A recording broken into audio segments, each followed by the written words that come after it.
Olá, chegamos para mais um episódio do nosso semanal 24Cast, que aliás a gente está prestes a completar 300 episódios. A gente está aqui desde 2018, então é uma honra estar à frente desse conteúdo. A gente passa por aqui às quintas-feiras. Se você estiver aqui no YouTube, não deixa de se inscrever aqui no canal.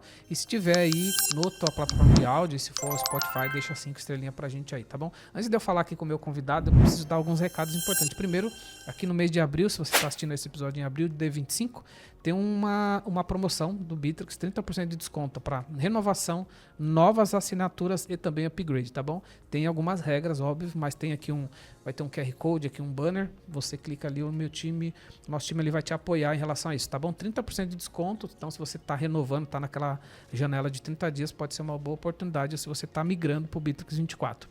Outro recado é dois nossos parceiros, Pipe Lovers, que é a maior comunidade de vendas do Brasil, tem um QR Code aqui em algum lugar da tela, você se conecta lá com eles, se você quer dar um upgrade na tua carreira, saber mais sobre venda, se conectar com outros vendedores, gerente de contas, canais, tem muita coisa lá, já fiz algumas masterclass lá, então tá aí, Pipe Lovers. E o nosso outro parceiro que também tem um QR Code aqui é a Sonax Telecom, que é uma telefonia VoIP, que tem uma integração maravilhosa com o Bitrix. Inclusive, a gente tem essa integração aqui. Inclusive, você pode testar por 30 dias, só acessar o QR Code, tá bom? Que também é o nosso parceiro aqui, telefonia de altíssima qualidade integrada à Bitrix 24. Então, são esses nossos parceiros que ajudam a gente aqui nesse nosso projeto. E é uma honra estar por aqui. Bom, hoje eu recebo aqui o Jorge. Jorge, obrigado aí por estar com a gente aqui no 24Cast. Seja bem-vindo e obrigado por se deslocar, né? Você veio aqui da cidade vizinha. Fiquei muito honrado de poder bater um bate-papo. Capaz, muito obrigado pelo convite. Sempre um prazer, né? Poder, claro, contar um pouquinho da nossa história. Sim. Ver se a gente consegue ajudar alguém de alguma forma, né? Sim. Faz parte do nosso propósito. E fazer parte também dessa história aqui, né? É muito legal poder, de alguma maneira, ver as coisas se desenvolvendo e saber que alguma coisinha você conseguiu Fez botar parte. um pontinho ali, Sim. né? Para ajudar Legal. a galera. Fazer duas menções importantes. Que, primeiro, cara, a primeira vez que eu te conheci, na verdade a gente já se conhecia, mas eu não sabia que te conhecia, porque a gente se encontra muito no ecossistema, né? Eu vi um episódio que você gravou com o pessoal da Rapo, eu achei muito bacana. Aliás, eu adoro o podcast do Eduardo, né? Eu não conheço ele pessoalmente, mas eu já vou deixar aqui a menção, porque é justa. E eu vi o teu podcast lá e gostei muito. E depois a gente se encontrou no evento agora do Sebrae, né? Que você veio palestrar aqui em Joinville, que é o evento que o Sebrae faz, né, Brasil inteiro. E eu adorei também a tua palestra, suas provocações no bom sentido, né? E foi muito bom. Aí a gente se encontrou, falei, cara, a gente precisa gravar sobre esse assunto. Aí você prontamente aí topou. Então, de novo, obrigado.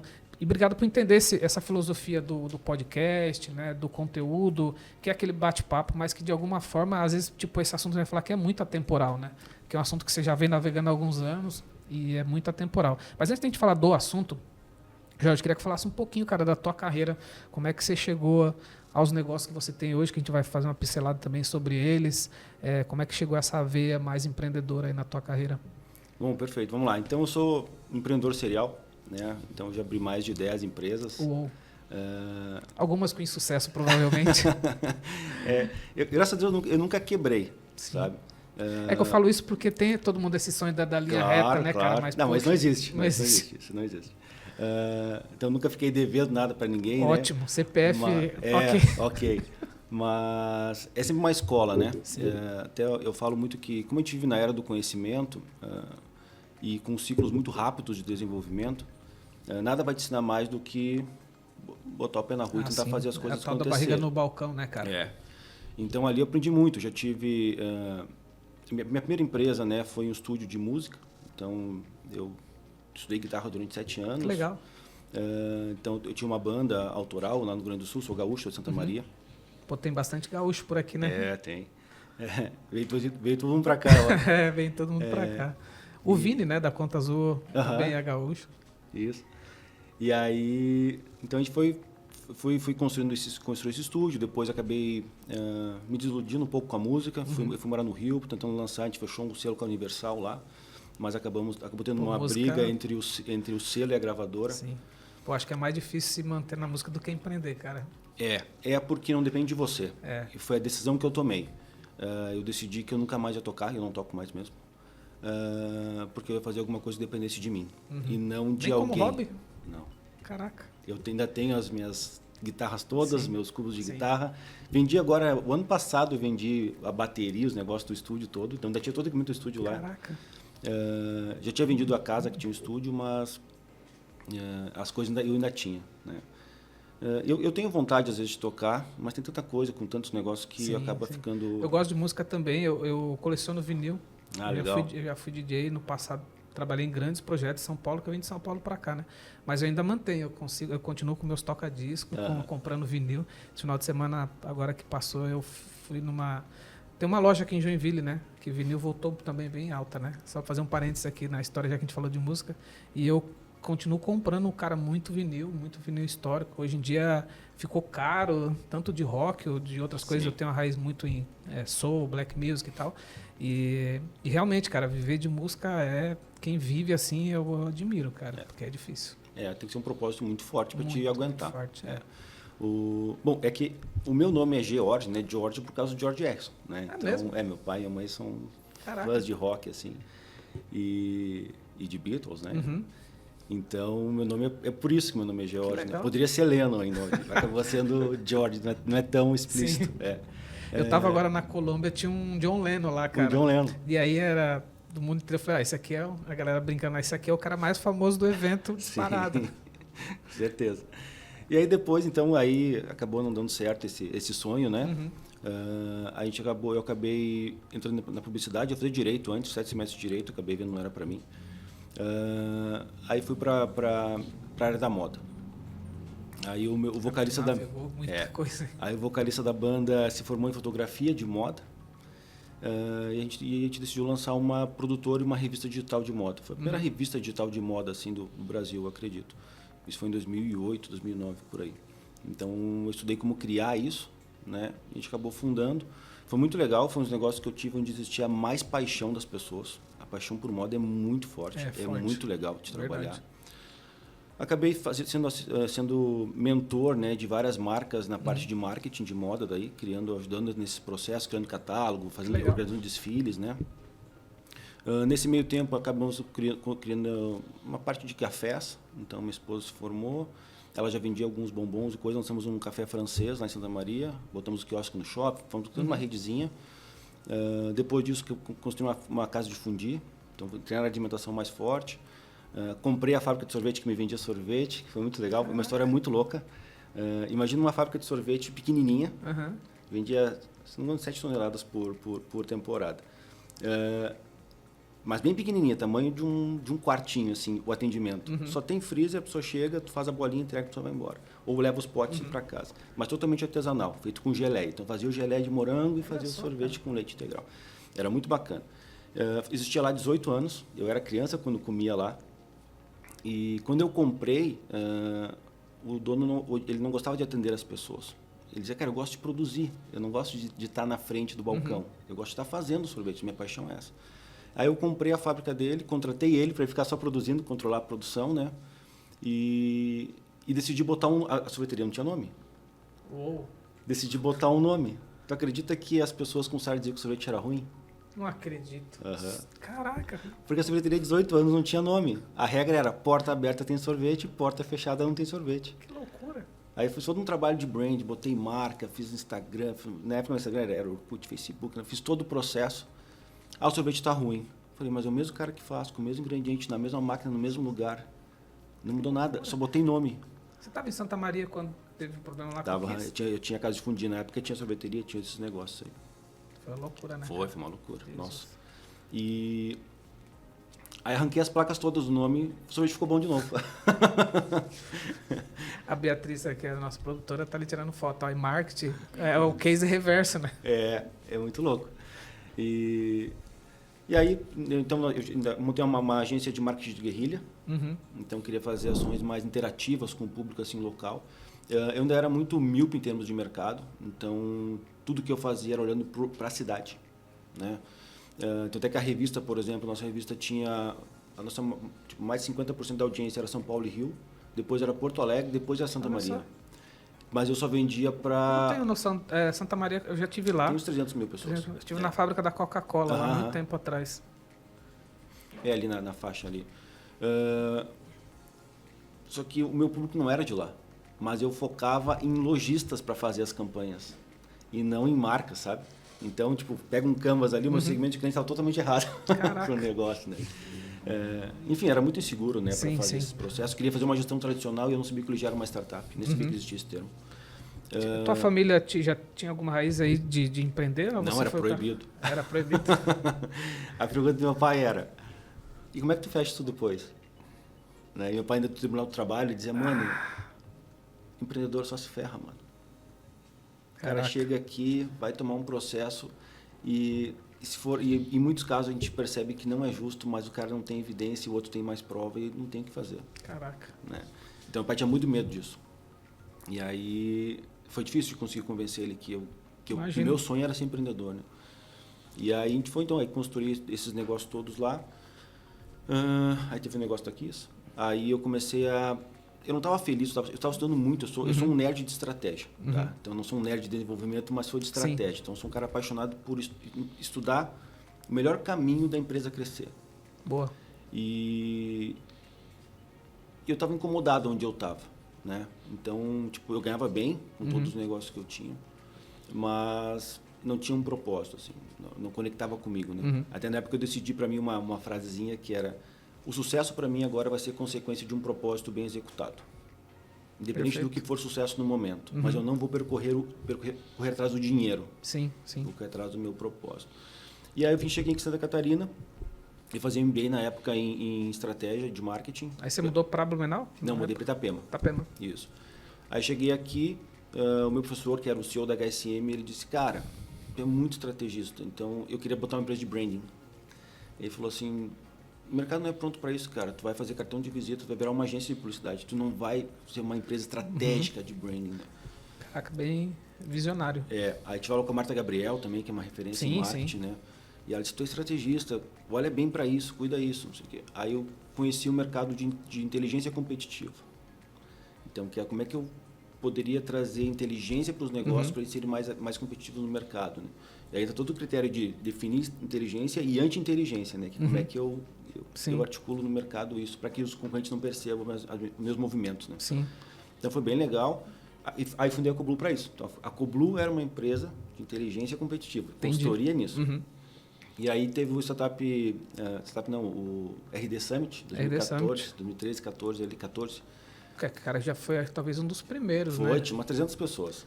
Eu fui no segundo. Tinha umas 800 pessoas. Aí depois fui em vários. Mas acho que o meu tinha umas 400, cara. Era pouca gente, não era muito assim. Sim. Foi o primeiro movimento da RD, né, em relação ao assunto. E aí quando eu cheguei lá, era um mesas redondo, todo mundo almoçava junto, sabe? Então era bem no começo mesmo. Aí eu cheguei lá, falei o que eu fazia e todo mundo, que legal, eu quero. Eu falei, caraca, não tem como eu atender. Vou ter que criar um software. E aí eu vi que existia essa veia de software. Eu falei, então, vou abandonar essas coisas e vou surfar essa onda da tecnologia agora. Inclusive, tive que demitir os meus mentores na época. Caraca. Porque eles eram consultores de mercado. E eu falei para minha esposa, olha, eles estão me atrapalhando, porque eu estou enxergando uma coisa que eles não estão vendo e estão tirando a minha confiança. Então, eu preciso agora de mentores novos. Alguém da veia tecnológica, esse tipo de coisa. E aí, fundei a Coblu, então, né, nessa área, nessa veia, migrei, pivotei ela para tecnologia. Aí, criei 5 softwares em um ano, até que o quinto foi de OKR. Aí, quando eu conheci o modelo de OKR mesmo, assim, porque eu trabalhava com balanço scorecard antes, com outros modelos alternativos, né, ao OKR. Quando eu conheci o OKR, eu falei, é isso, ciclo ágil, as empresas estão botando operação ágil, a estratégia não acompanha, tem que ser alguma coisa ágil, da cultura operação ágil. Quando você, a gente vai falar, inclusive, bastante sobre o OKR, né? Quando você teve os primeiros contatos ali, OKR, como que era esse assunto no Brasil? Zero. Tinha né? Um exemplo no Google que era do Google em inglês. Tá. Era só o que existia no mercado. O volume de buscas era, sei lá, 1000 buscas. Caraca. Mas eu vi ali não a oportunidade... Porque não foi criado pelo Google, né? O Google passou a usar, né? Pela Intel, né? Isso, que está no livro 70, lá do John Doerr. Do John Doerr. Isso. Ele que levou para o Google, né? Sim. Mas tudo não tinha nem ideia no começo. Posso imaginar. Só sabia que existia que você um não modelo. Tem referência, não tem. Não consegue buscar daqui, Sim. né? E aí, então, eu decidi que eu queria ser referência em OKR no Brasil. Eu sabia que não ia conseguir ser o maior software de OKR porque eu queria ser bootstrap. Eu queria que a empresa fosse minha.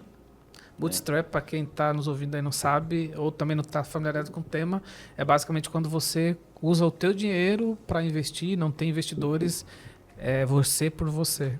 Você tem que você tem que vender de meio-dia para pagar a janta. Né? É. Então, você tem que dar lucro sempre. Que é meio que é um contraponto a muito da startup que geralmente nasce buscando o investidor, né? Então, Isso. Hoje eu aconselho o cara que quer que busque investimento. Hoje a minha cabeça é diferente em relação a isso. Sim. Mas na época eu queria criar a minha empresa, que fosse uma empresa tipo para sempre, sabe? Sim. Então, para isso não poderia ter um investidor porque ele tem que sair. E aí eu não sei como é que seria esse movimento, né? Se eu ia me obrigar a sair junto ou não. Então eram coisas que eu não queria passar por isso. Então eu optei pelo bootstrap. E eu já tinha feito todas as empresas que eu já tinha criado eram bootstraps, né? Então eu nunca abri uma empresa que não fosse bootstrap até hoje. Então aí a gente foi construindo isso aí. Aí percebi algumas oportunidades dentro do mercado, né? Então acabei virando mentor do Startup SC, do programa, acabei virando mentor da rede Midtech ali, mentorei Cubo, mentorei em vários lugares também. E aí eu vi que, na verdade, o grande problema no OKR, que a gente vai falar um pouquinho mais depois sobre isso, é que ele é um desdobramento da estratégia. Sim, perfeito. Mas as empresas não têm estratégia. Sim, tem. Dar aquele passo antes, né? Antes da gente entrar mais profundo no OKR, queria que você fizesse menção que hoje você está com 2 empresas, né? Só para a gente deixar claro aqui. A Winners, e a Coblu. Só falar a diferença, enfim, só para quem quiser te procurar depois no LinkedIn vai ter... Não, perfeito. Então, a Coblu, essa empresa especializada em OKR, né? Hoje nós temos 10 módulos de gestão, não é somente OKR, mas a gente é referência nisso, né? Então, a gente atua já há 11 anos no mercado, ajudando RHs e CEOs a alinhar as pessoas à estratégia, construindo uma cultura de resultados dentro da empresa. Né? Então, a gente tem tanto a parte de tecnologia quanto a parte de serviço que apoia isso. Teve um momento em 2019, 2020, que a gente fez uma spin-off de Coblu, chamada OKR Matrix, que era só construir as complexas de OKR. Então, o cara quer implementar OKR para 1000 pessoas ao mesmo tempo. Né? Aí nós precisávamos ter uma empresa especializada nisso, porque não era o nosso core, não iria nos trazer escala, né? Ia nos dificultar. Aí nós fundamos essa empresa, o meu sócio virou CEO dela, estou com ela durante bastante tempo. Hoje, agora, a Coblu está absorvendo de novo, porque não tem mais essa demanda de mercado como tinha antes. Então, não vale mais a pena manter essa operação. A gente mantém ela mais dentro da mesma estrutura já agora, né? E aí eu acabei fundando a Winners faz uns 2 anos e meio, 3 anos quase. Surgiu como sendo uma Venture Builder. Então eu queria poder criar uma série de soluções para o mercado. Cara, me desculpa, mas a gente tem uma audiência aqui de todo perfil, né? Explica para a galera, por favor, o que é uma Venture Builder. Claro, vamos lá. Então imagina que uma Venture Builder ela vai criar vários negócios e ela vai ficar com o risco. Né? Ela é sócia desses negócios, ela cria. Então, de modo geral, eu mapeava dores de problemas de mercado, eu criava soluções e aí eu buscava CEOs e pessoas para tocarem o negócio. Né? Então, eu não ia atrás de um fundador, eu ia atrás de um sócio que ia tocar aquele negócio depois. Né? Esse era o nosso modelo. E aí construí uma série de softwares durante esse período e acabei vendo tudo focado aí na parte da estratégia mesmo. Né? Não a estratégia em si, a estratégia, mas toda a parte que ajude o cara a construir bons OKRs. Perfeito. Né? Então, hoje a gente tem uma série de soluções, desde matrizSWOT.com.br, o cara pode usar de graça para fazer SWOT. Tem soluções para propósito, Ikigai. Tem o Focus Map, que é o maior de todos hoje, que dá voz ao teu cliente. Então, a nossa tese hoje toda é baseada no foco do cliente. Né? Então, a gente traz a voz do cliente para dentro da estratégia. Porque se o ciclo de vida de produto hoje está em 5 anos, eu preciso ouvir o cara o tempo todo. Senão eu não sei por que meu negócio parou de crescer, né? Vai estagnar. Então a gente criou uma série de tecnologias para isso, né? Para ajudar o empreendedor, o CEO, enfim, a ter essa informação e aí poder ser mais competitivo no mercado. Né? Então até eu digo ali que o propósito do Focus Map é proporcionar clareza e meio ao caos. Né? Porque a cabeça do cliente é um caos, o mercado é um caos, o dia a dia é um caos. E ele traz, cara, a melhor necessidade é essa aqui. Foca nessa aqui agora que você traciona. Né? Então, inclusive a gente trabalha até com ciclos de vida de produto diferentes do modelo tradicional. Porque o modelo tradicional é focado no produto. Essa é a grande transformação do mercado hoje. Tudo que a gente tem hoje de ferramentas é focado na empresa. Então, você faz uma SWOT sobre a empresa. Você faz um NPS, se você me indicaria. Você faz um CSAT, você está feliz comigo. Você faz o OKR sobre a empresa, faturamento, margem, sim. É tudo sobre a empresa, né? Só que, na minha visão, esse modelo já foi. Então, hoje a gente tem que readaptar todos os modelos para ser baseado no cliente. Para mim, você determina 3 coisas principais. O porquê você está fazendo isso, que é o seu propósito, o seu sonho, que tamanho esse negócio deve ser, e qual que é o próximo salto que ele tem que dar. O resto você descobre tudo através do cliente. Caraca. Então, a minha tese hoje é baseada no que eu chamo de oportunidades emergentes. O que está picando do teu lado que tu não está vendo? Sim. É isso que a gente mapeia e traz para a estratégia, para ele poder crescer via ali. Sim. Porque como o ciclo de vida é muito curto e o CAC está muito alto para fazer as coisas, né? O custo de aquisição de cliente está muito caro, a gente precisa muito crescer com quem já está do lado. Então, aumentar o lifetime value, né? O valor que você recebe pelo cliente ali durante o ciclo de vida dele. É muito baseado nisso, todas as teses que a gente trabalha. Os resultados são muito legais, sabe? A gente consegue resultados muito bons num período menor, com menos risco, né? E investindo menos, porque geralmente você não precisa criar muito produto, é só organizar algumas coisas. Esse aí é um foco mais da Winners, né? Esse é o da Winners, né? E Winners e os produtos que eu tenho dentro dela, né? Mas só que tudo isso aqui, depois que o Marketing Mapeia, constrói uma teoria estratégica, né? Que vai ter 5 pilares de teoria estratégica, que é aspirações, né? Que é o porquê do negócio, onde você vai jogar, como você vai vencer, quais são as competências necessárias para que acontecer. E a última delas, que eu acho a mais importante de todas, são as verdades da estratégia.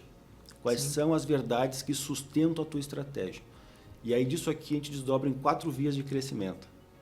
Autoridade e posicionamento, vender mais, o que a gente tem que focar em vender, o que a gente tem que focar em inovar e o que a gente tem que eliminar, que é o deixar ir. Né? Então, o que a gente tem que eliminar aqui tem um de próximo episódio aí pra gente falar depois, falar sobre esse assunto, isso é bem interessante também. É bem legal.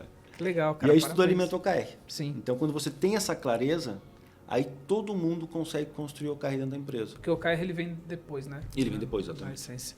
Pra gente falar de OKR, eu confesso que eu comecei a ter contato... Assim, OKR é aquilo lá, né? Você começa a ouvir, você vê muita gente adotando e tal. Porque é uma das ferramentas, tem algumas, né? E de um tempo para cá, eu fui mais impactado. Tem uma empresa que dá uma consultoria para a gente, planejamento estratégico, já há alguns 4, 5 anos. E eles começaram a adotar também. Legal. E aí, eu confesso que eu era mais usuário do que estava usando o OKR. E aí, de uns anos para cá, eu passei a adotar também o OKR. Por exemplo, ontem eu tive reunião com o meu time, com o time de gestão trimestral, e a gente teve primeiro uma reunião com cada área individual para repassar os OKR deles e depois falamos da empresa. Então, o OKR passou a ser o nosso olhar também, sabe? Legal. Mas, para a gente não pular, queria que você falasse basicamente o que é os OKRs, né? O que continua sendo usado ainda muito pelo Google.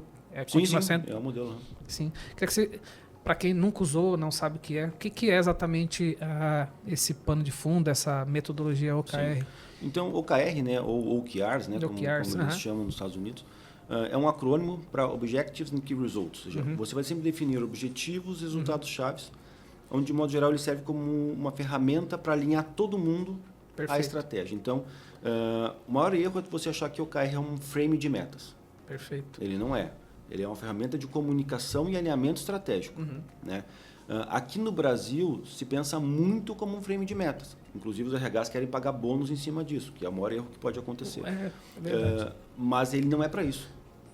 Ele é para mostrar aonde estão as grandes oportunidades e o quanto a gente está progredindo em relação a isso. Né? Só que tem isso de desafios culturais. Né? Depois a gente pode falar um pouquinho mais sobre os desafios do Brasil em relação a isso. Mas, de modo geral, é isso. Você vai sempre definir aonde você quer chegar, que é o seu objetivo. E ele é sempre qualitativo, então você nunca vai ter um objetivo de faturar R$10, 1 milhão, 1 bilhão. Nunca vai ter. Vai ser sempre... Nós precisamos potencializar o crescimento da empresa, encantar o cliente, enfim, são objetivos mesmo. Sim. Que trazem o porquê das coisas, né? Que é diferente de uma meta fria, que é só atingir tal coisa. Sim. Então, ele traz um pouco mais de essência da estratégia, tu consegue entender mais. Tu consegue fazer um processo bottom-up, ou seja, quem apanha mais dentro da empresa hoje não sou eu que sou o CEO. A pressão é muito grande em cima de mim. Mas quem apanha mais do meu cliente é o suporte. Sim. Quem entende mais de objeção de venda é o cara de vendas. Né? Verdade. Quem entende mais da mudança de mercado é o marketing, não sou eu. Né?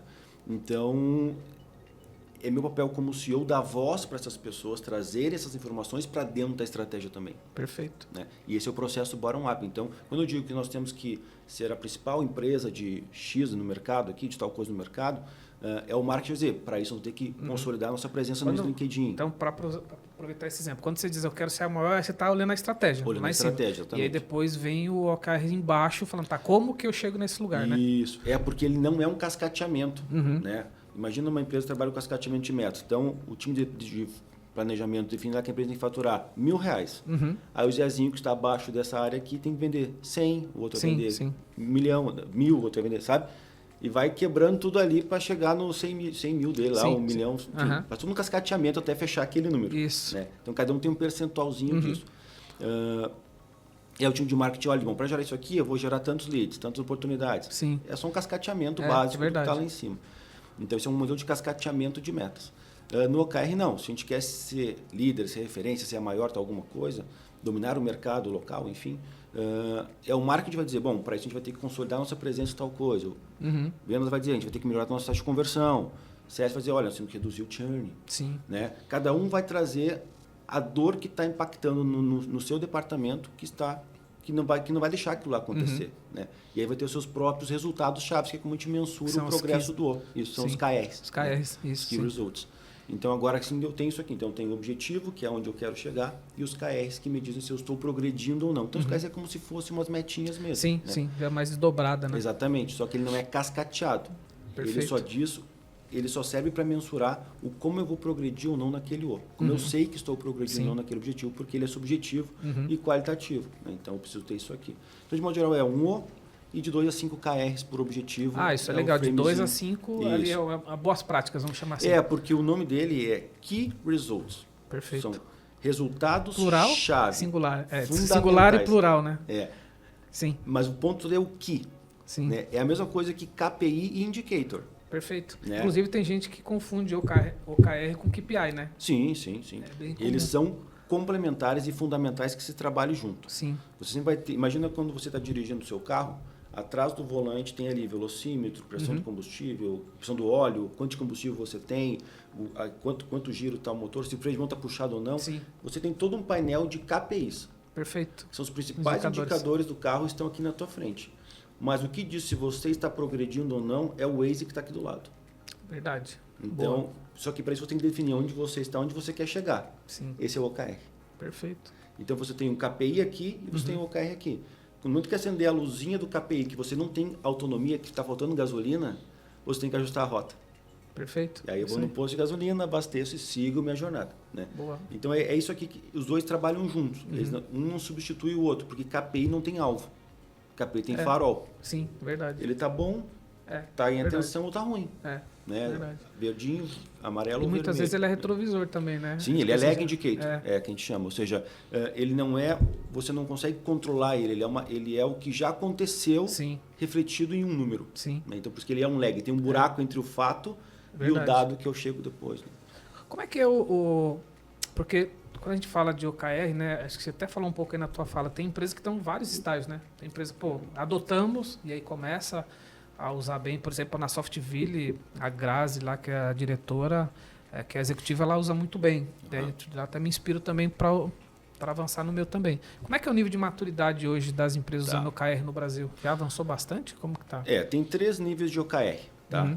Padrão mundial, assim. Sim. Então, o primeiro nível é alinhamento estratégico, onde basicamente você só quer que todo mundo se enxergue conectado a um objetivo da empresa. Tá? Nesse estágio, que geralmente é o primeiro, você geralmente não tem bons key results. Ok. Você tem muito esforço no key. Então, ele não chega a ser um resultado-chave, ele é mais uma tarefa-chave, um esforço. Eu quero que você implemente tal coisa. Entendi. Que você lance não sei o quê. Ele tem um olhar para a estratégia, mas ele ainda... Ele é operacional. Operacional. Isso. Entendi. Ele não é sobre o que você vai colher, ele é sim sobre o que você pretende fazer. E tem alguma coisa de errado? Passar por esse nível, ok? Não, você vai ter que passar por ele. Entendi. Né?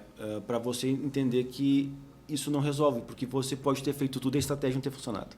Sim. Você está mensurando a coisa errada. Né? Então, a lição é essa.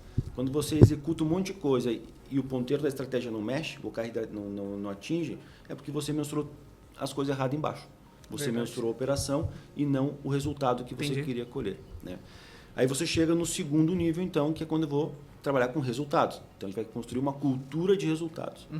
Então, aqui, geralmente, você vai eliminar o esforço dos OKRs e vai botar o que você vai colher. Então, não importa se você vai fazer 5 posts, um e-book, 10 eventos. Essa é a operação. O que você vai colher? O que você pretende colher nesse trimestre, porque é sempre trimestral, com seus resultados. Sim, isso eu percebi que funciona bem olhando o trimestre. Se você faz diária maior que trimestre, esquece.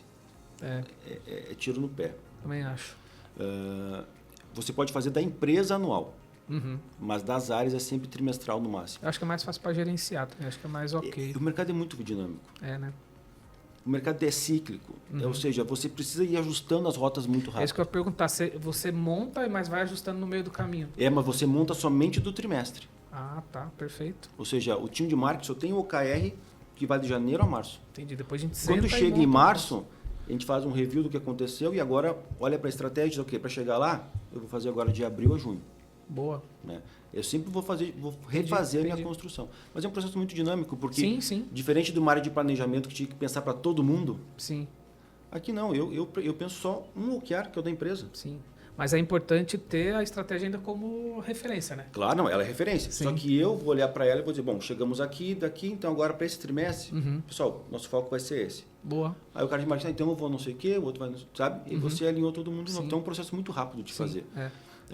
E aí, claro, na cultura de resultados já vou estar colhendo coisas, né? E existe o terceiro nível, que é o modelo americano, daí de verdade, de OKR de verdade, que é o alta performance. Só que o alta performance, ele geralmente no Brasil não funciona. É mesmo? Por questões culturais. Caraca. Tá? Para você ser de alta performance, de alto desempenho, errar faz parte do processo. Você vai ter que ser moonshot. Você vai ter que receber feedbacks sinceros. Existe uma série de pré-requisitos que culturalmente a gente não tem. Sim. Então, por exemplo, e aí tem um livro chamado The Culture Map que ele explica isso. Ele diz que para o americano ele consegue separar negócio de pessoas. Sim. Então, quando você me dá um feedback sobre o resultado que não aconteceu, não é que eu sou ruim. Sim. É que eu, de alguma maneira, não consegui achar o processo certo para chegar lá. Verdade. Né? Mas eu continuo sendo a mesma pessoa. Aqui no Brasil, se eu dou um feedback sincero para alguém, vai pro coração na hora. Porque faz parte da nossa cultura, né? Porque aqui é pessoal. Não existe negócio de pessoas, existe somente pessoas. Né? Então, trabalhar na alta performance aqui no Brasil, geralmente a gente não consegue. Ainda mais quando os RHs querem atrelar bônus. Aí ferrou. Né? Aí ferrou. Aí não funciona mesmo. Caramba, que loucura. Mas como é que está hoje, como é que você vê o nível de maturidade das empresas que adotam no Brasil? Você deve estar acompanhando bem de perto. Você falou da RD, né? Eu sei que eles usavam, né? Usavam. Talvez...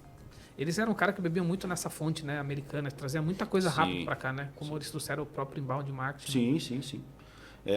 Hoje, a maioria das empresas trabalha num processo onde a estratégia tem resultado, mas as pessoas é operação. Isso é a maioria esmagadora. Porque não se dedica... Sabe a brincadeirinha, tipo, se você quer cortar uma árvore rápido, passe mais tempo afiando o machado do que batendo na árvore.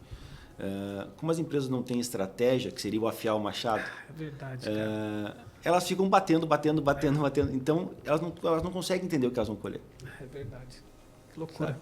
Então, é por isso que eu acabei fundando a outra empresa, né? Sim. Porque o grande erro, o maior de todos, é não ter estratégia e depois ter uma estratégia míope, que ela não é focada no mercado, é focada no cara. Ela tem muito viés, né? E ela dá errado, geralmente também. Né? Pra gente que empreende, né?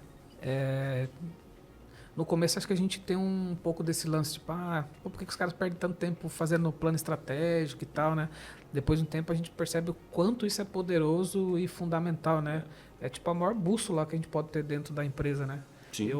Faz uns 3, 4 anos que a gente contrata, né, a Pamplona, que é o nosso parceiro, para nos ajudar nisso, justamente para não ter muito viés, para fazer as perguntas certas também, muitas vezes nos ajudar, que provavelmente você deve fazer alguma coisa com a Winners em relação a isso, né?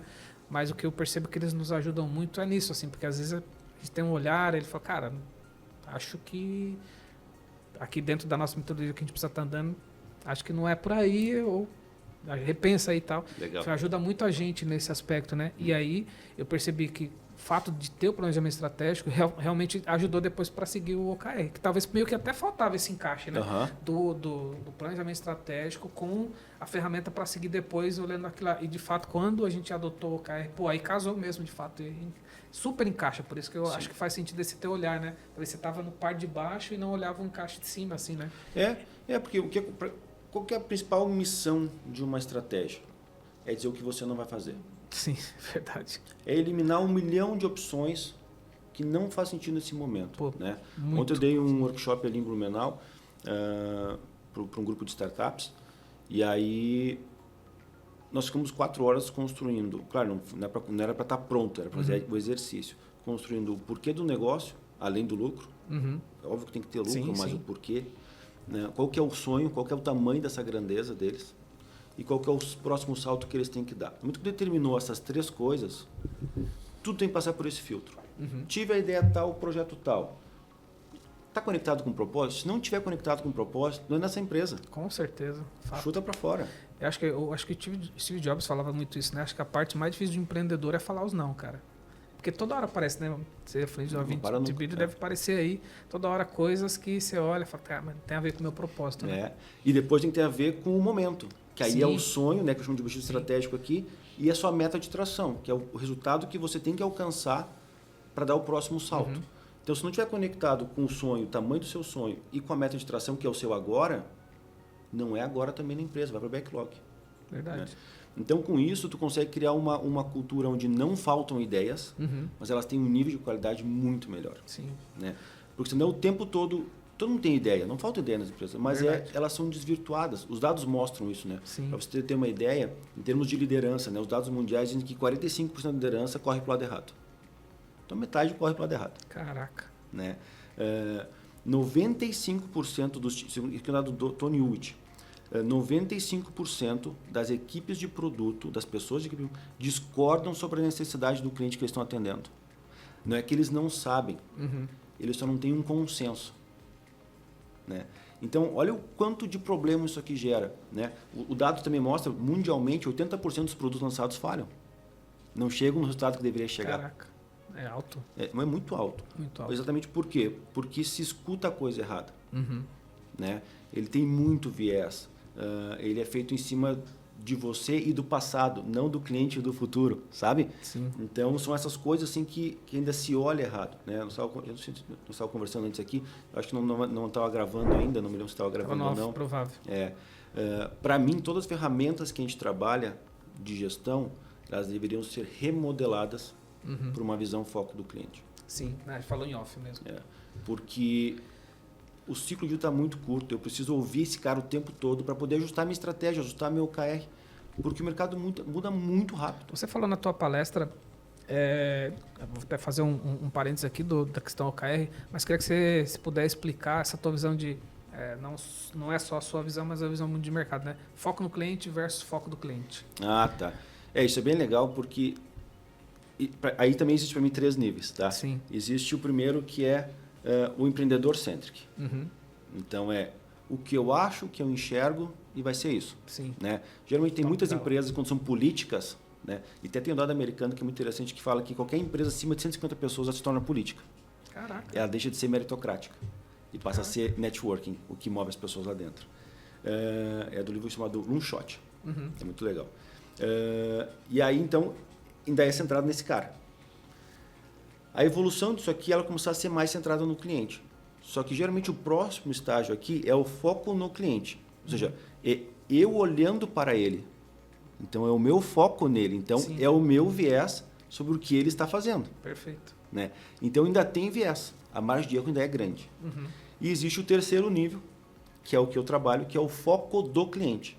Então, como é que eu faço para trazer a voz do cliente sem filtro, né, sem a minha visão, para dentro da estratégia. Porque a minha chance de sucesso é muito maior aqui do que eu tentando analisar o dado dele. Né? Verdade. Então, tudo que a gente trabalha hoje para construir estratégia é trazer a voz dele para dentro da estratégia e aí definir as melhores vias de crescimento. É um baita exercício também, né? E é muito difícil. É muito difícil. Quando eu apareci nesse Inovação ali, eu estava lançando eu tinha alguns clientes de FoxMap, que é uma das minhas soluções que mapeia isso, que faz essa pesquisa toda para montar a estratégia. E eu contei para eles, eu já estava rodando isso na Coblu, né? E eu falei para eles, olha, é muito louco, porque eu sempre fui o cara, eu sou o cara da estratégia, eu sempre fui o cara que construía isso de ponta a ponta. Eu queria pensar a estratégia inteirinha, detalhezinho. E de repente eu criei uma solução que fazia a maior parte do meu serviço, e melhor do que eu. E o meu ego ficou abalado. Caraca. Dentro da minha empresa. Sim, sim. Sendo que eu estava usando uma solução que eu criei.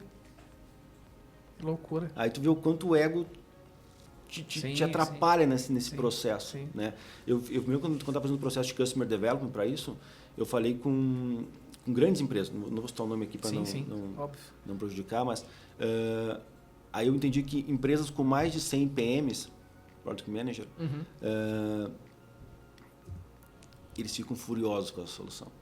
Caraca. Os caras se voltaram a me xingar. Mas eles viram detrator ou... Não, eles não chegaram nem a usar. Eu estava fazendo a entrevista. Entendi. E aí, depois da entrevista eu mostrava para ver a reação. A reação foi, eu não preciso disso. Eu sei fazer isso aí. Eu falei, nossa. Caraca. Então, tipo, aí tu vai entendendo, tipo assim, não consigo atender empresas desse porte com essa solução ainda. Né? Então, hoje, todos a gente entendeu que a gente mapeia muito bem aquele cara que não tem um volume grande de Product Manager, não tem uma estratégia de estar no cliente, né? Geralmente são médias empresas. Porque o viés é menor, né? O viés é menor. E ele tá no pior momento, pior situação de todas. Porque quando você é uma startup, você tem agilidade para se adaptar. Sim, verdade. Então, eu consigo mudar de rota, pivotar, que a gente chama, né? Sim. Muito rápido. Verdade. Agora, quando você é grande, você geralmente tem recurso. Mas você tem recursos para sustentar essa mudança de direção do navio. Agora, quando você é médio, você não é nem ágil nem tem o recurso. É, verdade. Então, é o pior, da jornada, para mim, é o pior momento, que é onde você tem que ser grande ou tem que ter um bom caixa para poder suportar essas mudanças de mercado. Né? E o mercado está mudando muito rápido. Caraca, né? Então, eu preciso estar sempre muito ativo em relação a isso. Uma estratégia tem sempre, que eu chamo de estratégia viva. Né? Sim. Ela não pode ser escrita em pedra, ela vale para hoje. E eu vou mapeando o tempo todo e... Por isso que hoje em dia é difícil falar, né? Que antigamente a gente tinha um olhar, né? Pô, como é que, sei lá, um plano de 5 anos, ou como é que vai estar a tua empresa em 5 anos. Cara, hoje em dia é muito insano olhar para isso. Mas imagina que o ciclo de vida de produto antes, na década de 70, era de 30 anos. Caraca. Então, tipo, e o ciclo de vida, imagina um gráfico que faz assim, né? Então, aqui eu tenho introdução, crescimento e maturidade lá em cima e depois tem o declínio daquela solução. Isso aqui tudo durava uns 20. Então, eu podia ver alguém ganhando dinheiro, criava uma solução que era um pouquinho melhor que ele e todo mundo estava crescendo, porque o comportamento do mercado não ia mudar. Verdade. Só que hoje, como o ciclo médio é de 5 anos, se você vê alguém ganhando dinheiro e você tentar fazer aquilo, você vai entrar no declínio. Então você tem que ser inovador o tempo todo. Exatamente. Caraca, que loucura, né? Em relação a Educar, que esse assunto não foge, né? Para mim tá tudo ligado. Tudo conectado. Tá tudo super conectado. Para quem, a empresa que não adotou, eu também sinto isso, eu faço o planejamento estratégico, tá tudo ali, mas eu não consigo desdobrar isso daí. Qual que seriam os primeiros passos? O que você sugere? Tá, e tem 2 pontos interessantes. O primeiro é ver se a estratégia é boa o suficiente. Tá? Isso acontece bastante também. Esse dia eu estava conversando com uma empresa, imagina uma empresa com umas 600 pessoas. E ela nos chamou para conversar, porque ela disse assim, olha, eu consigo ver o time comercial e o time de marketing muito conectado na estratégia. Quando a gente vai ver os OKRs, gerou impacto, né? Mas não enxergo mais ninguém da empresa conectado à estratégia. Eu falei, pois então a estratégia está errada. Ela disse, mas como você ousa falar isso? Eu falei, não fui eu que disse, foi você. Você disse que as pessoas não se enxergam na estratégia, então a estratégia está errada. Porque a estratégia não é uma estratégia de negócio, é uma estratégia comercial. Olha só, entendi. Ela é focada somente num pedaço da empresa. Caraca. E a estratégia deveria ser, que nem eu faço, 4 pilares. Autoridade, posicionamento de marca, vendas, aí sim é esse que geralmente faz. Inovação, o que eu tenho que melhorar em solução inteira aqui, tanto o processo, tudo dentro da empresa. E eliminação, porque eliminar coisa é estratégico. Sim, é verdade. Né? Você não tem dinheiro que você gostaria de ter, nem número de pessoas que gostaria de ter. E se o mercado está mudando, provavelmente muitas coisas não fazem mais São sentido. os trade-offs aí que você tem que tomar. Tem que eliminar e tem que tirar isso de maneira estratégica, comunicando para as pessoas. Pessoal, aquela coisa, aquele feature, aquele canal, aquele processo a gente vai eliminar nesse trimestre. Isso tem que ser estratégico também.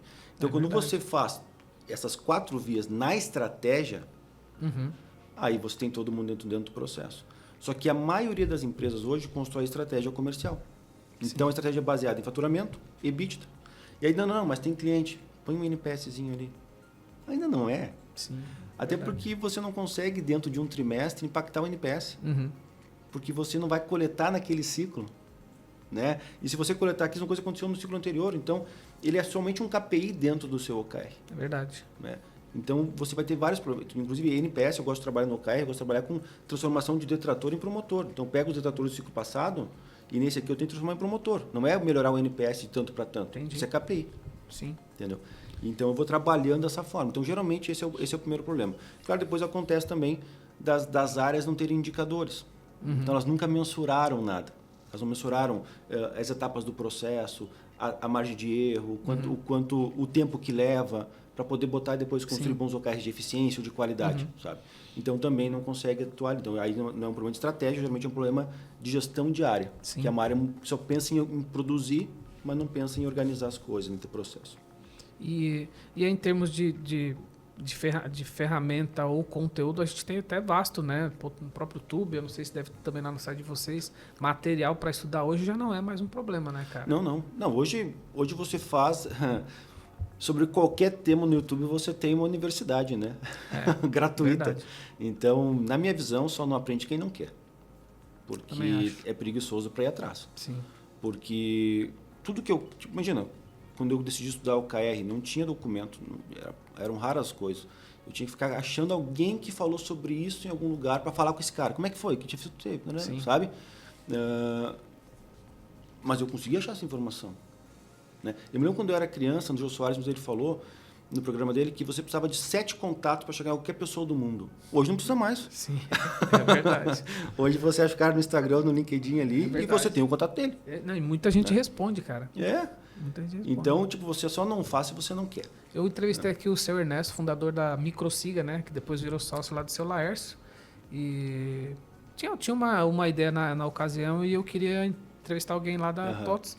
Cara, eu chamei ele no LinkedIn, ele respondeu muito rápido, topou. Tem esse episódio aqui, eu não lembro o número, mas tem um episódio com ele aqui, cara. Foi um bate-papo muito legal, falamos, né, um pouco de história de RP. É muito isso aí. O Raul Candeloro, que você deve conhecer também, né? Que era um cara que tinha a revista Venda Mais. A gente também já batia um papo com ele. Foi muito nessa linha mesmo, cara. Então, acho que hoje as pessoas também têm um pouco do medo de chegar. Sim. Mas tem aquela cara vai rejeitar, tá tudo certo, pô, você tentou, né? Existem estratégias diferentes também, né? Você tem que saber a hora que você pode chegar nesse cara, né? A bagagem que você tem que ter. Né? Para você se preparar para isso, você pode usar o YouTube, uma série de conteúdo. Né? Os caras querem saber de OKR. Você está no site, nós temos um e-book ali com mais de 100 páginas explicando. No site de vocês? No coblu.com.br. Depois a gente deixa no descritivo aqui do episódio. Tem tudo ali para o cara acessar e ver, sabe? E no YouTube tem vários conteúdos também sobre isso. Muitos. Nós temos curso, tem um monte de coisa que o cara pode estudar, é só ele querer. É só ele querer. A questão toda é que, até tem um estudo que fala sobre isso, que é um estudo sobre prosperidade e sobrevivência. Que ele diz que quase 70% das pessoas só sobrevivem, elas não prosperam. Que loucura. Então, essas pessoas com certeza não buscam, porque elas não têm uma visão de futuro diferente. Né? Então as pessoas não estão atrás. Tem muito a ver com a educação também, né? Totalmente. Muito, totalmente. Né? Eu vim de São Paulo para cá, também sou migrante aqui e tal. E meus pais basicamente são nordestinos, né? Então a minha educação e dos meus irmãos foi muito nesse viés de sobrevivência, né? Eu acho que depois a vida me colocou outras pessoas, outras possibilidades que aí eu consegui ousar sonhar, dar outros passos. Claro. Né? Então tem muito a ver com isso também, eu acredito. Teve um estudo americano, eu não sei o nome, mas ele fala que eles acompanharam tipo uma geração por uns 30 anos. E eles entenderam que quando eles eram crianças, 98% das crianças sonhavam livremente. E 2% não. Quando saíram da faculdade, só 2% sonhavam ainda. Que loucura. Inverteu? Totalmente. Porque você não é programado, ensinado a sonhar e a construir coisas. Né? Sim. Eu me lembro quando eu fiz publicidade, eu sou publicidade de formação. que eu brigava muito na universidade. Eu me formei com 30 anos. Então, eu brigava muito. Assim, tem que ter empreendedorismo dos meus colegas. Que você já tinha formação, né? Eu já tinha negócios, eu já tenho que ter empreendedorismo dos meus colegas. Porque tem caras aqui que podem ter agências geniais. Sim. E se eles não souberem sobre empreendedorismo, eles só vão conseguir trabalhar para alguém. Não que tenha problema com isso, mas eles poderiam fazer mais coisa. Sabe? Eles têm um potencial monstruoso. Poderia ser explorado isso. E aí eu enchi o saco da coordenadora o tempo todo. Assim, tem que ter, tem que ter. E ela dizia, não pode, eu não posso mudar. Aí ela botou. Meus colegas fizeram abaixo-assinado e tiraram. Que loucura. Loucura. E aí, então, tipo, hoje todo mundo tem. Hoje tem, a maioria tem. Mas na época não tinha. E eu brigava muito com isso. E porque é muito comum, assim, hoje, né, claro que eu atendo tanto mentorando startups, early stage ali, que é onde mais aparece isso, tu vê pessoas da área da saúde querendo empreender não tem bagagem, né? Aqui no Ágora, né, onde a gente está, nos programas que tem com a própria Softville, né, que estava falando aqui em off, é muito comum ver hoje gente de outras áreas, né, fazendo essa migração, principalmente essas áreas que são muito especialistas, né, como médico, técnicos, né? Que é da área da saúde, o programador mesmo, né? Sim. Essas pessoas todas que se têm o sonho de empreender, geralmente elas apanham muito, porque elas não têm uma noção mínima do processo, né? Então, para mim, falta para essas universidades todas essa aula. Hoje já tem, né? Mas na minha época não tinha isso aí. Cara, uma pergunta, até para a gente encaminhando aqui para o fechamento, eu também vejo muitas empresas, já conversei com alguns amigos, que não foi a empresa que adotou o OKR, mas tem aquele líder, gestor que foi impactado com o OKR em outra área, mas ele gerencia a equipe dele lá com o OKR, monta o objetivo dele. Como é que você enxerga isso? É ok? Cara, é muito legal. Eu tenho um case muito legal disso. Que acontece, né? É real, né? Sim. Eu dei uma aula na SPM uma vez sobre gestão ágil, né? A gente montou uma turma lá. E aí, eu não vou falar da empresa aqui, mas imagina uma maior empresa do Brasil. E uma unidade deles era um time era de 500 pessoas. E aí, uma das pessoas do time assistiu a minha aula. E aí, eles falaram assim, quanto é que custa a tua hora para te fazer um meetup para todo mundo? E eles me pagaram. Não foi o líder, não foi a empresa que pagou. Olha só. Foram eles que pagaram. E aí eu fiz um meetup que eles queriam convencer a líder deles de que eles tinham que focar em resultado e não no esforço. Perfeito. Só que a líder era um modelo de cascateamento padrão. Ela também não sabia qual era o resultado. Sim. Né? Tipo, só o board sabia qual era o resultado. Para ela só vinha projeto tal, faz isso, garante isso. Né? E aí foi legal porque durante o meetup tinha um dos líderes dela, estava ali. Eles, porra, como que 500 pessoas querem gerar mais valor e a gente não está permitindo isso? Né? Aí eles contrataram depois 4 dias de aula intensiva com a galera, uma consultoria de implantação, vieram clientes da solução também, do software. Que legal. Mas foi muito legal porque foi totalmente bottom-up. Outra porta. É raro isso. É raro, não é comum. Mas era um grupo de... Não é à toa que é uma das maiores empresas do Brasil, porque as pessoas estão motivadas a fazer aquilo acontecer. Então, foi muito legal assim, esse movimento. Mas o que mais acontece, geralmente, é como você disse. É um líder e a gente faz a gestão somente daquele time ali. Sim. Claro que já melhora bastante, mas ainda a empresa continua sendo em silos. Sim, fica desconectado muito da estratégia. Exatamente. Mas continua sendo em silos, assim, porque a outra área não está conectada naquilo ali. Não tem a agilidade que tem aquilo ali, não se movimenta como deveria movimentar, né? Sim. Às vezes quando não tem clareza da estratégia também, então é só uma visão mais tática. Então são OKRs táticos e não estratégicos, né? Mas já ajuda bastante. Sim. Tem empresas que conseguem trabalhar bem com isso. Assim. Olhando para um exercício de futuro, né? Porque posso falar que o OKR é uma metodologia? Metodologia. É uma metodologia, né? A gente tem muitas metodologias que são, foram usadas muito lá atrás, muitos escritores, né, trouxeram, que estão aqui até hoje. Eu sou um cara que leio muito lá o Sandro Magaldi e o Salibão lá, que eles têm um pouquinho da metodologia deles lá, do Motor 2, enfim, eles têm a visão dele, né, estratégica também, mas muitos autores trouxeram os frames, metodologia, né? Como é que você enxerga o futuro do OKR? Ele ainda é uma metodologia que está em crescimento, em adoção ainda? Sim. Só que é uma metodologia que as pessoas vão ter que entender que ele é para estratégia de comunicação. Os lugares que entendem isso, ele voa. Perfeito. O engate é perfeito, tem fit. Sim, né? perfeito. Agora, aquele que entende que é apenas um protocolo, não, mas tem que ter meta, tem que ter OKR, tem que ter não sei o quê, porque depois como é que eu vou pagar bônus, como é que não sei o quê, é só cumprir o que alguém desenhou, num modelo que já foi ultrapassado, Uhum. aí não funciona mesmo, Entendi. sabe? Então, mas eu acredito que essas empresas que vivem nessa cultura, elas estão com os dias contados. Então, na minha Porque ela visão... tá desconectada, né? De É porque ela alguma está desconectada do mundo. forma. Sim. Né? Olha só, se o ciclo era de 30 anos antes, ele está em 5. E o ciclo de inovação com IA não chega Nossa. a dar 1 ano. Nossa, tá bizarro. Ou seja, ou você tem uma cultura de agilidade, inovação, cresce na hora de crescer, inova na hora de inovar, e tudo ao mesmo tempo, só que com times focados nisso, cada um no pedaço, para que a empresa continue perpetuando e sendo próspera, ou não vai funcionar. Você simplesmente vai chegar num momento que você não sabe o que aconteceu, que o seu mercado sumiu. Né?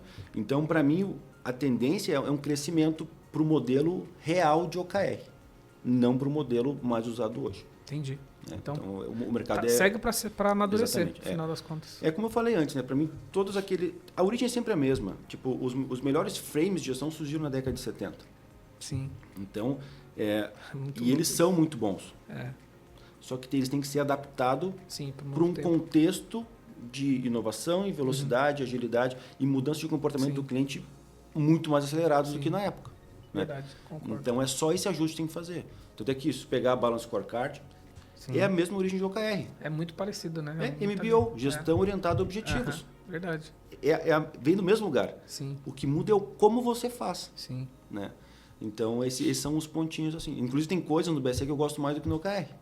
O BSC é legal, ele tem esse olhar financeiro, né? Muito forte também de cliente. Só que tem o cliente, tem melhoria interna, né? Sim, Então, sim. ele consegue abraçar outras coisas, que hoje o foco parece que é só o de financeiro. E dá pra juntar essas duas coisas, né? Dá pra Tá. né, juntar. Hoje no Cobol a gente põe tags, a gente põe tags aqui para perspectiva cliente, isso aqui né? Sim, E aí você sim. consegue fazer gestão de OKRs, tendo perspectivas De BSC. que sustentam um modelo mais completo, no caso. Quem quiser conhecer mais, procura aí. BSC, Balance Scorecard, também é uma metodologia bem interessante. Já é um pouco mais antiga, Kaplan, né? Se eu não me engano. Pede aí pro Copilot, se você tiver no Bittrex. É a mesma. É, 70 e poucos ali já. Então tem tanto. Aliás, a dica, se você está usando aí o Bittrex 24, vai lá no Copilot e pede para ele te falar sobre o KR, que inclusive eu fiz aqui a pauta usando o Gemini. Mas o Copilot pode te dar todas essas dicas. O que o Bittrex tem um Copilot lá dentro que basicamente Legal. conectado com prompt, né? Então a galera consegue usar bastante. Ô Jorge, cara, considerações finais, queria agradecer aí o bate-papo. Talvez você tá vendo uma coisa que eu não perguntei, fica à vontade aí para complementar. Acho que foi um bate-papo geral, assim, muito esclarecedor. A gente navegou por muitos mundos, mas ficou um olhar muito forte de estratégia, né? Porque tá nesse lugar e para mim, olhando o OKR como uma baita ferramenta para sustentar isso. Esse é o resumão que eu faço aqui, direto, para ser bem honesto. É isso aí. Você tem que saber hoje, né, na minha visão, você tem que saber quem é você hoje, você tem que ter clareza para onde você quer ir e o OKR é a ferramenta que você vai gerenciar essa jornada. Nossa, né? top. Então, Isso. aqui a gente foi bem superficial, bem topo de funil, porque né? não tem como, né, ser tão profundo, porque Isso, o assunto é complexo. Cada pedacinho daria, Sim. no mínimo, um episódio. Sim. Mas é importante acho que a mensagem principal é essa. Reflita um pouquinho sobre onde estamos hoje, faça uma SWOT, alguma ferramentinha assim.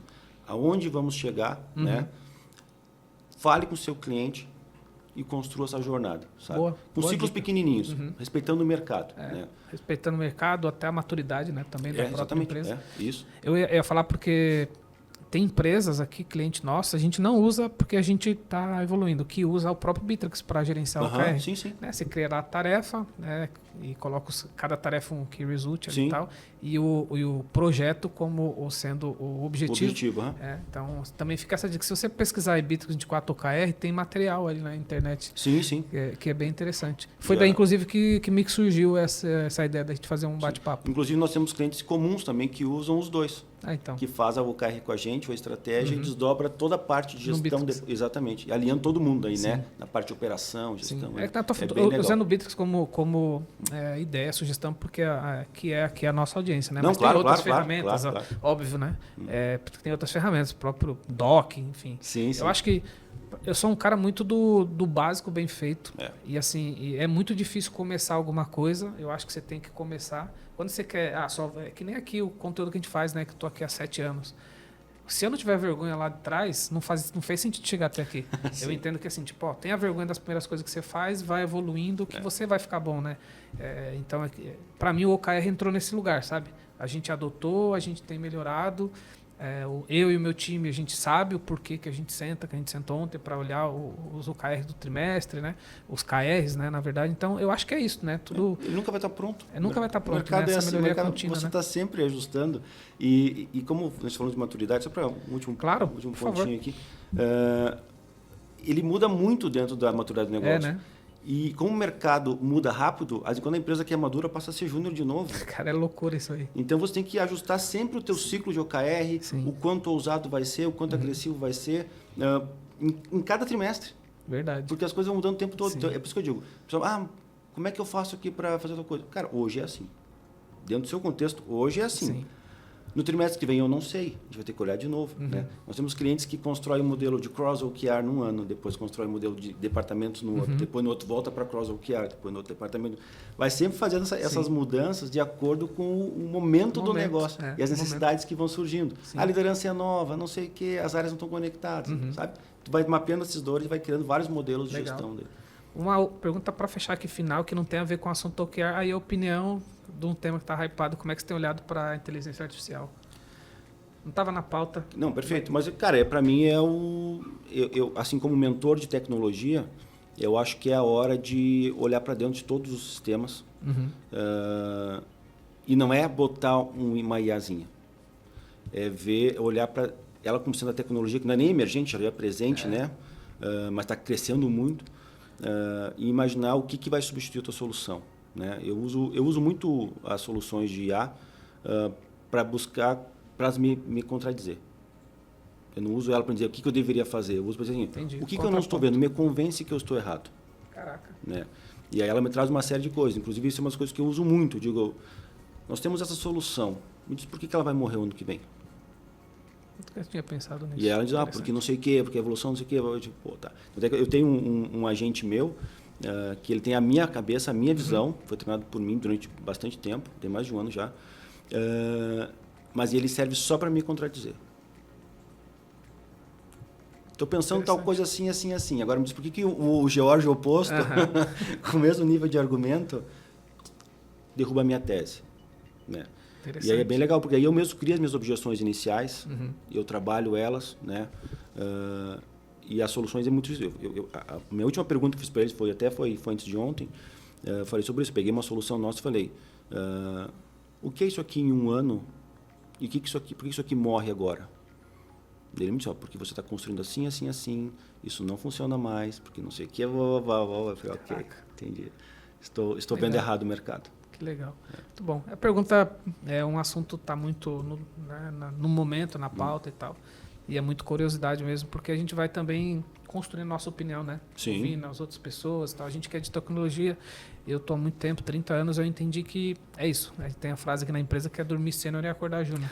E é essa reflexão de, o que eu não estou vendo, né? E às vezes é ouvindo as pessoas. Cara, esse bate-papo, né, o 24Cast é o meu MBA, assim, é absurdo, né? Aprendo como nosso bate-papo de hoje aqui, eu com muita gente que passa por aqui, sabe? Sim. Esse contraponto, eu acho que a gente tem hoje coisa que a gente não tinha muito tempo atrás, que é isso, bater papo e ter uma aula, ser inspirado, sair insights, né? Que nem você falou, não dá para aprofundar. Aqui não é a ideia, inclusive, do 24Cast. Eu sempre faço essa curadoria de conteúdo e eu sei que a galera depois vai atrás e aprofunda. Eu acho que esse é muito o nosso papel mesmo. A ideia né? é gerar um insightzinho. Isso aí, né? a faísca, né? Pro cara ver, tipo... Você tinha pensado sobre isso, né? Você já pensou na tua estratégia, olhar para o OKR? Então, fica essa dica Aqui também. Pode ser um caminho interessante, né? Sim, então acho que é esse muito o papel. Jorge, cara, quero agradecer aí pelo bate-papo. Obrigado realmente por ter vindo nos visitar. Sei que você veio ontem à noite para cá. Sempre bem-vindo aqui na nossa casa. Falo não só aqui pela CRM Think, mas pelo Ágora, né? Que você já conhece muito bem. A gente está aqui nos estúdios aqui do Ágora. Pô, e obrigado até em nome da Softville também. Obrigado aí pela parceria, o trabalho que você faz aí nas startups, via CAT, via Midtech e tal. E eu te conheci pouco ainda, mas virei muito fã do teu trabalho, vendo lá a tua palestra e tal. A forma que você enxerga a vida, enxerga o negócio, conhecendo um pouco mais a tua história. Agora deu para entender o porquê. Então, pô, obrigado aí pelo bate-papo, de verdade. Cafado, muito obrigado pela oportunidade de novo. Como eu disse, né, é muito legal poder contar um pouquinho, né? Sim. Porque enquanto a gente está falando, a gente está aprendendo também, e aí a gente vai ouvindo e vem uma pergunta diferente, a gente, pô, eu não pensei nisso, então, assim como você falou que é o seu MBA também, são momentos em que eu gosto muito de refletir, assim, né? Quando a gente está estudando muito, eu sou muito de ficar estudando, sou eu com a minha IA, né, hoje. E aí, nesse momento de falar com o mercado mesmo, de falar assim, é onde você tem bons insights, boas sacadas, né? Então, tanto explicando quanto ouvindo, né? Então, que você repensa, né? De alguma forma. Muito bom. Como é que eu posso explicar de maneira mais simples, né? Sim. E até eu queria poder deixar uma última mensagem. Por favor, aqui. Só para deixar a galera aqui, a gente vai deixar aqui no link o teu LinkedIn, se você permitir, porque a galera chega até você, acho que é a rede social que você está mais ativo lá. Pode ser o LinkedIn. Eu sou inativo em todas elas. Assim. É mesmo? É bem ruim por enquanto. Dá uma olhada no LinkedIn de vez em quando. Vai crescer. Hoje eu lancei até um canal no YouTube lá onde eu aprofundo as minhas teses. Né? Legal. Já está no ar? Está no ar, tem 3 vídeos lá agora, vai ser o 4º agora. Mas depois você passa o link, a gente vai deixar aqui no descritivo. É onde eu aprofundo as minhas teses, assim. Se o cara quer ter mais, quer refletir um pouco mais, é ali que eu exploro né, o que eu estou estudando no momento e pensando. Mas a minha mensagem final, até tá dentro de um dos meus vídeos, é o seguinte. Quando você vai jogar uma partida de futebol, o time que faz mais gols ganha. Né? Aquele time que faz mais pontos é o campeão. Verdade. Né? Mas na sua vida, na sua empresa, o que significa vencer? Você tem clareza o que significa fazer um gol e tomar um gol? Porque para cada negócio é diferente. Sim. E se você não sabe isso, você não sabe que jogo você está jogando. Boa reflexão. Né? Então, uma das coisas que eu gosto de provocar para a galera é isso. Assim, pense nisso. Que jogo você joga, o que significa momento de celebração e o que significa cuidado. Time, vamos refletir isso aí. Vou levar isso aí lá no meu time, na diretriz. Ótima reflexão. É isso aí. Jorge, mais uma vez, cara, obrigado. Bom, baita bate-papo, adorei o nosso bate-papo e volte mais vezes. Falaremos de outros assuntos. Galera, chegando ao final aqui do nosso 24Cast, obrigado aí se você que esteve com a gente. Não esquece, se inscreve aqui no canal, tem conteúdo desse nível aqui, maravilhoso, pra cima. Não esquece de visitar o Jorge, a gente vai deixar o canal, LinkedIn, ele vai olhar lá de vez em quando, e o canal do YouTube também. Deu pra ver aqui que certamente é uma pessoa para você seguir e ter acesso às ideias maravilhosas. A gente se fala no próximo conteúdo. Até lá!